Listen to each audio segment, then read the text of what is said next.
오늘은 사사기 20장의 5번째 시간입니다. 제목이 뭘까요? 이스라엘이 승리한 방법입니다. 이스라엘이 승리한 방법. 이렇게 안 하면 승리할 수 없었다 라는 뜻이에요, 사실은.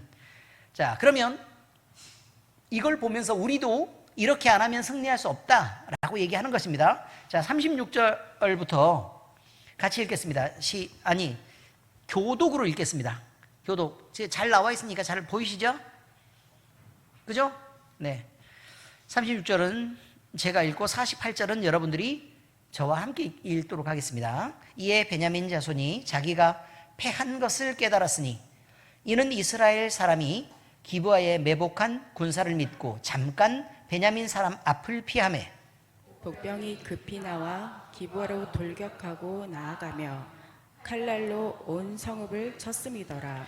처음에 이스라엘 사람과 복병 사이에 약속하기를 성읍에서 큰 연기가 치솟는 것으로 군호를 삼자 하고 이스라엘 사람은 싸우다가 물러가고 베냐민 사람은 이스라엘 사람 30명 가량을 쳐 죽이기를 시작하며 이르기를 이들이 틀림없이 처음 싸움같이 우리에게 패한다 하다가 연기구름이 기둥같이 성읍 가운데에서 치솟을 때에 베냐민 사람이 뒤를 돌아보매 온 성읍에 연기가 하늘에 닿았고 이스라엘 사람은 돌아서는지라 베냐민 사람들이 화가 자기들에게 미친 것을 보고 심히 놀라 이스라엘 사람 앞에서 몸을 돌려 광야 길로 향하였으나 군사가 급히 추격하며 각 성읍에서 나온 자를 그 가운데에서 진멸하니라. 그들이 베냐민 사람을 에워싸고 기브아 앞 동쪽까지 추격하며 그 쉬는 곳에서 짓밟음에 베냐민 중에서 엎드러진 자가 18,000명이니 다 용사더라. 그들이 몸을 돌려 광야로 도망하였으나 림몬 바위에 이르는 큰 길에서 이스라엘이 또 5,000명을 이삭 줍듯 하고 또 급히 그 뒤를 따라 기돔에 이르러 또 2,000명을 죽였으니 이날에 베냐민 사람으로서 칼을 빼는 자가 엎드러진 것이 모두 25,000명이니 다 용사였더라. 베냐민 사람 600명이 돌이켜 광야로 도망하여 림몬 바위에 이르러 거기에서 넉 달 동안을 지냈더라. 48절 함께 읽습니다. 이스라엘 사람이 베냐민 자손에게로 돌아와서 온 성읍과 가축과 만나는 자를 다 칼날로 치고 닥치는 성읍은 모두 다 불살랐더라. 아멘. 자, 전쟁에 대한 것입니다. 전쟁. 그런데 누구랑 지금 싸우고 있어요?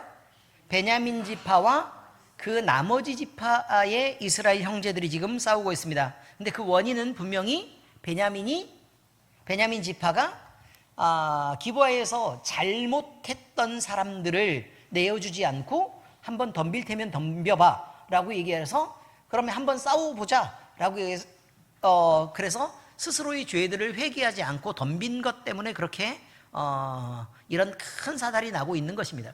근데 문제는 뭐냐면요, 문제는 이스라엘이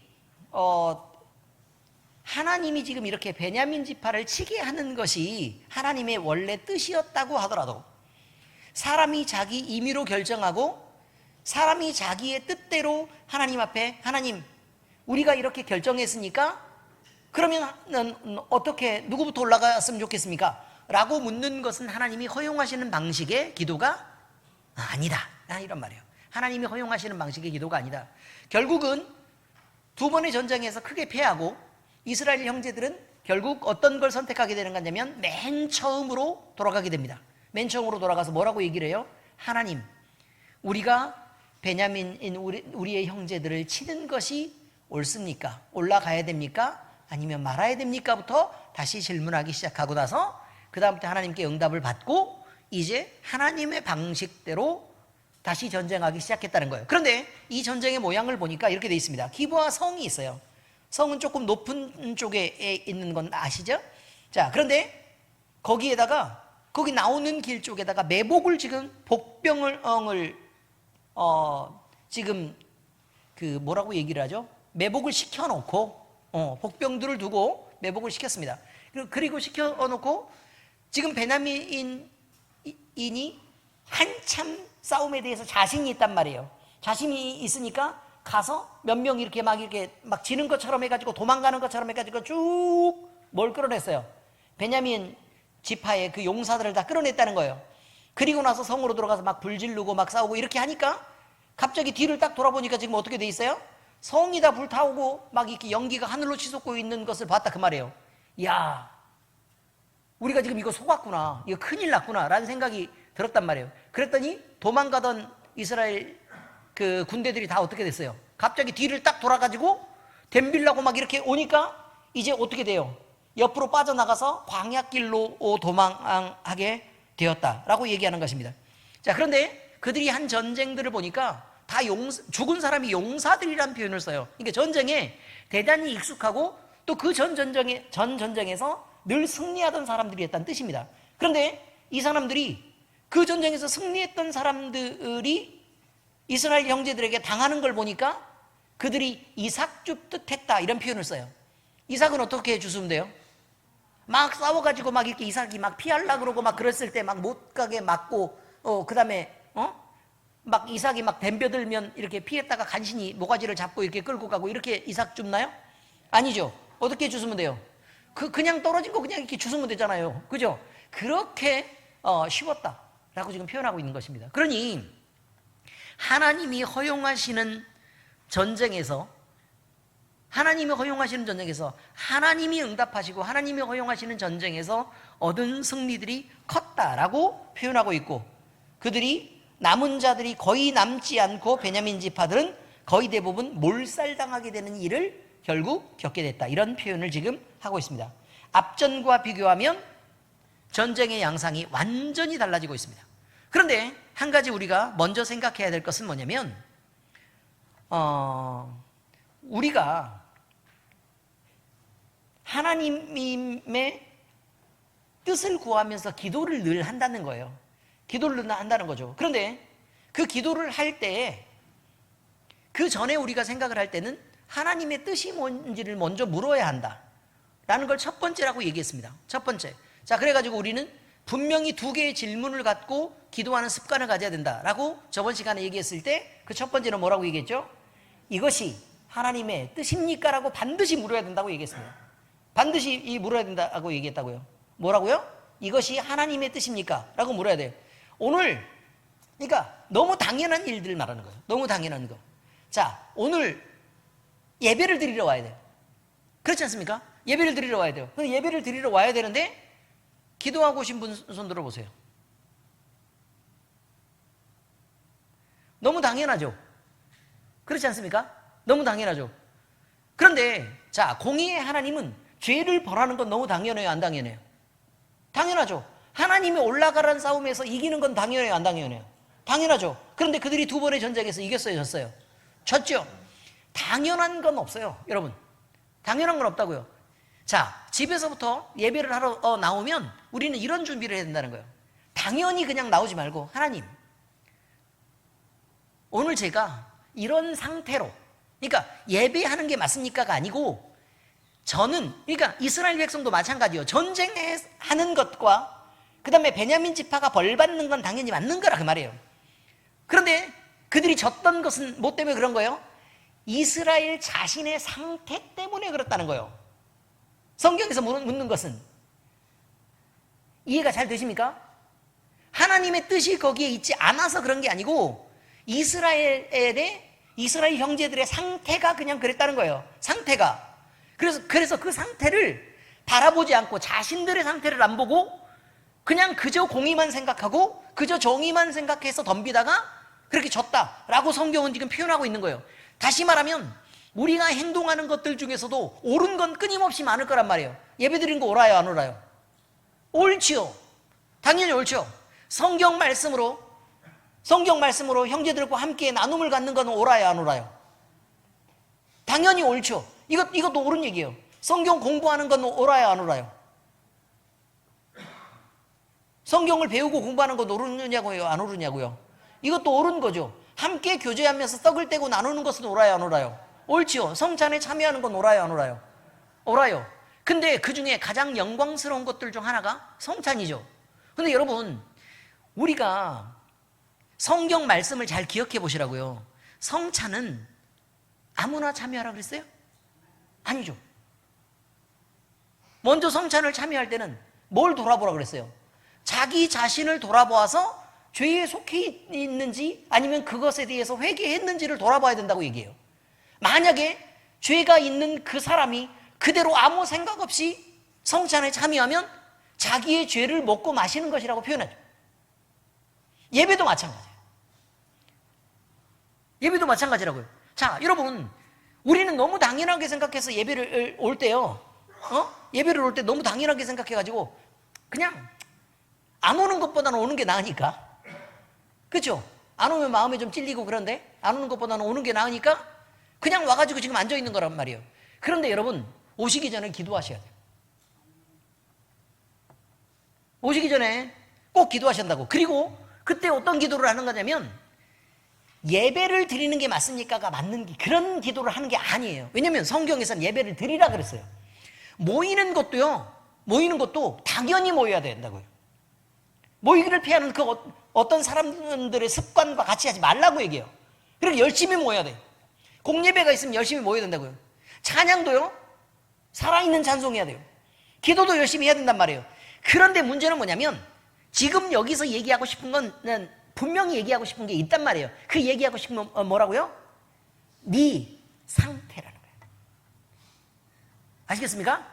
자, 김혜지 집사님, 아멘이에요, 주여예요? 주여래요. 자, 다시 뭐라고요? 주여라고요. 네 상태. 그럼 내 상태로 기도를 해야 된다고. 어떤 기도를 해야 되냐면, 주님, 내가 이런 상태로 예배 드리는 게 맞습니까? 자, 근데 여기는 예배를, 근데 꼭 대답을 막 이렇게 복잡하게 막 했다가 대답을 듣는 사람들 중에 귀신의 소리를 듣는 사람들이 꼭 있어. 예배 드리면 안 되지. 차라리 너같이 살라 그러면 그냥 테레비를 봐. 요거. 이해가 되셨어요? 소파에서 차라리 잠을 자.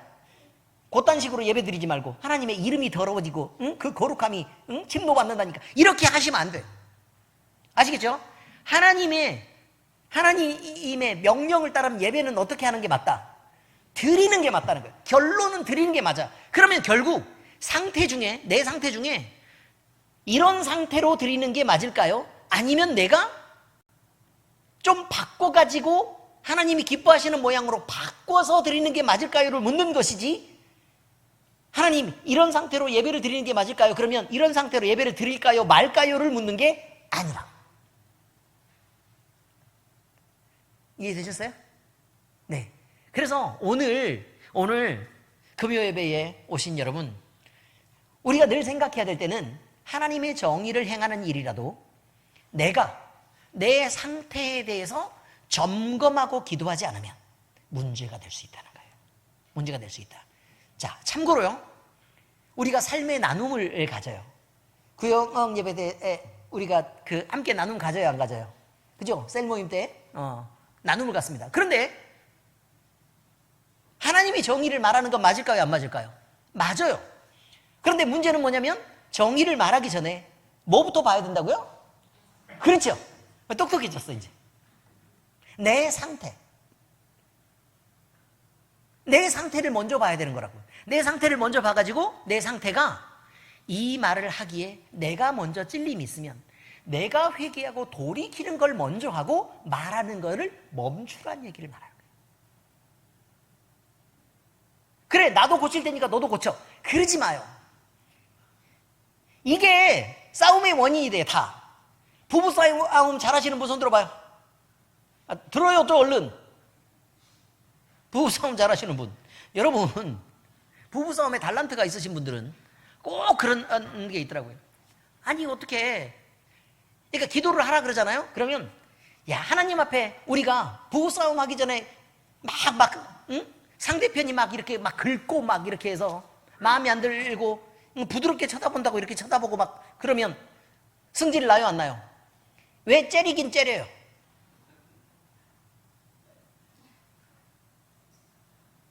예? 왜 째리냐고 지금 묻잖아요. 아, 말을 못하지? 네, 그렇습니다. 아, 잘 됐네. 아니, 그런데 문제는 뭐냐면요. 문제는 부부싸움 할 때, 그래, 하나님 앞에 내가 당신과 대화하기 전에 내가 말씀에 비춰보니까 내가 잘못했어. 그러니까 나부터 고쳐놓고 말을 다시 할게. 라고 하면 싸움이 안 돼요. 싸움이 안 돼요. 그런데 뭐라고 얘기를 하는 줄 아세요? 그래, 나 잘못한 건 알아. 그렇지만 당신도 잘못했잖아. 나 고칠 테니까 너도 지금 고쳐. 라고 얘기를 한단 말이에요. 그럼 상대편이 듣기는 뭐라고 지금 들어요? 네가 지금 날 지적하고 싶어서 너도 고친다고 지금 말하고 있는 거잖아. 그렇지만 너는 평생 달라진 적이 없는 인간이야. 라고 얘기한다니까요. 예?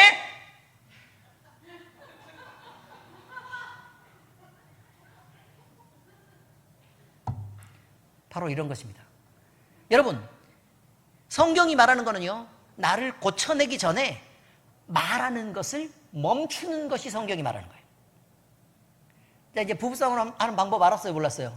싸움이 없어진, 대답해야 될 사람이 빨리빨리 안 해.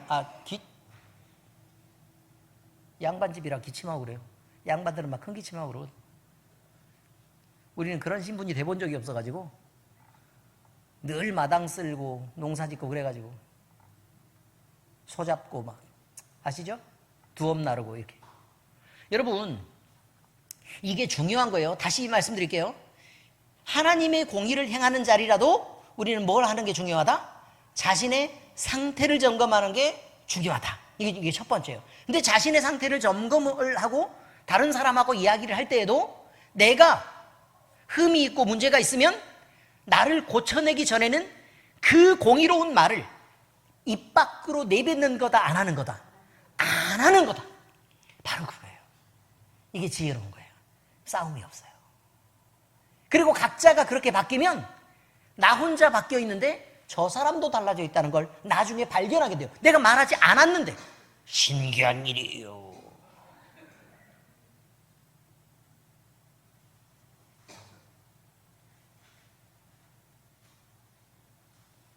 그렇단 말입니다. 그래서 이제 이런 것들을 표현을 할 때 이렇게 표현해요. 마음의 긍휼을 잃지 말아라.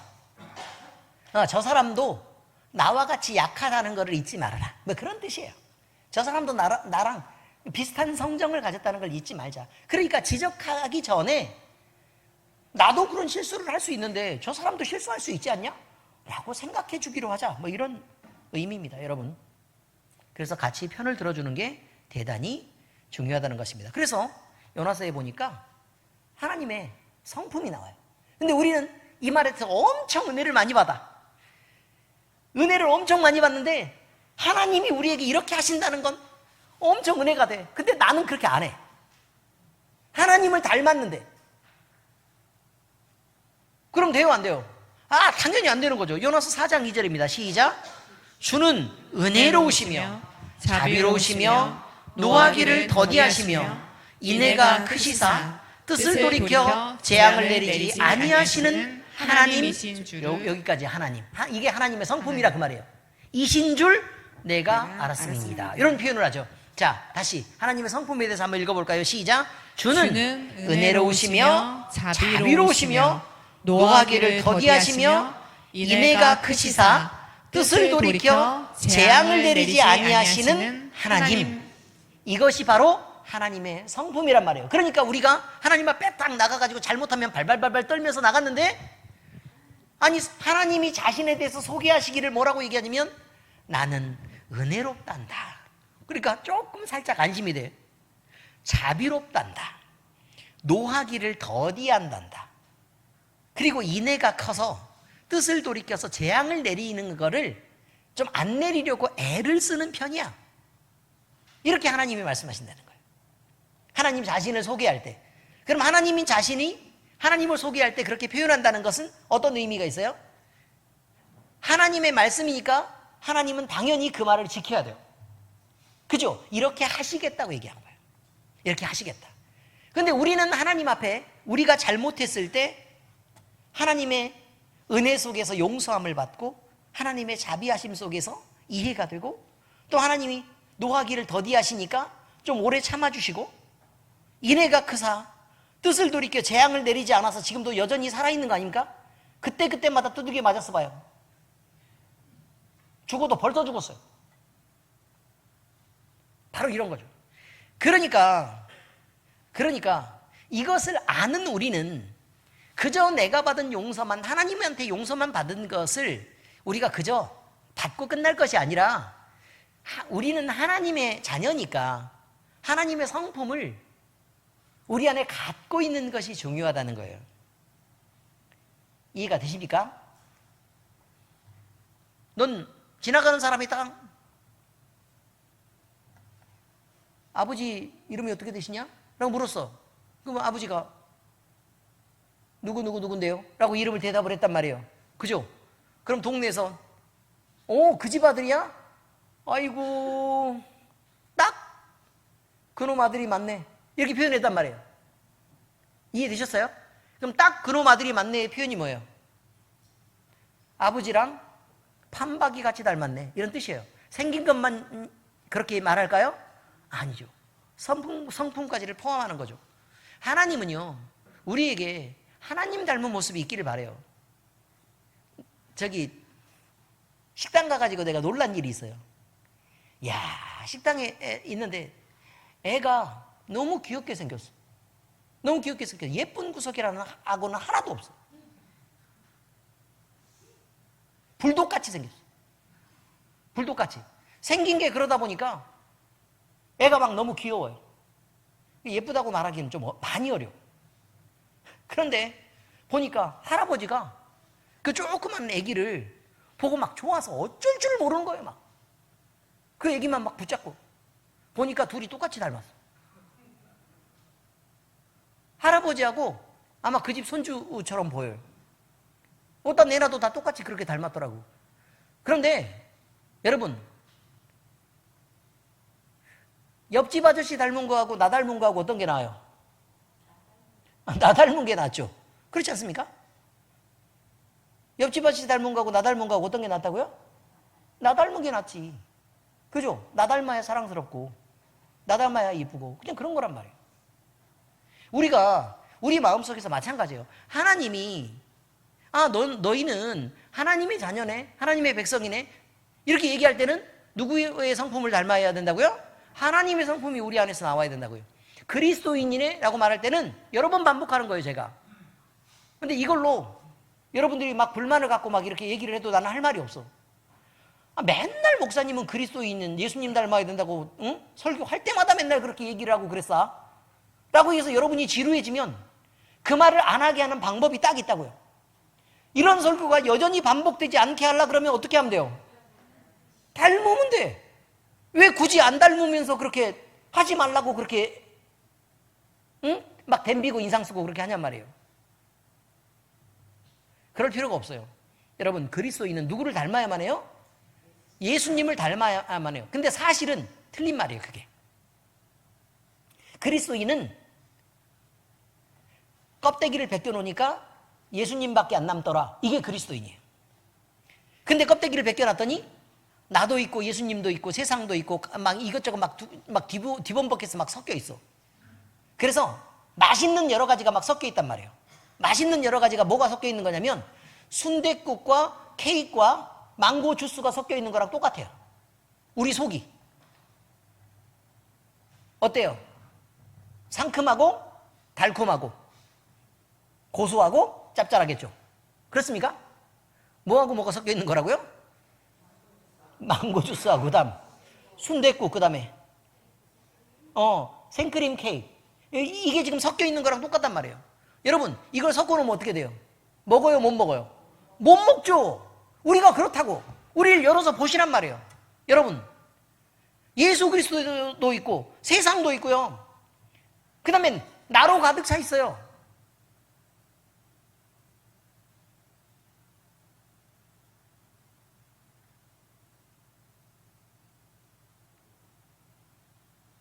갑자기 윤동주 시인의 시가 생각나네요. 별 해는 밤. 계절이 지나가는 하늘에는 가을로 가득 차 있습니다. 하늘도 가을이면 가을을 담아요. 그렇지 않습니까? 하늘도 가을이면 뭘 담는다고요? 가을을 담아요. 근데 우리는 그리스도인인데 그리스도만 안 담아.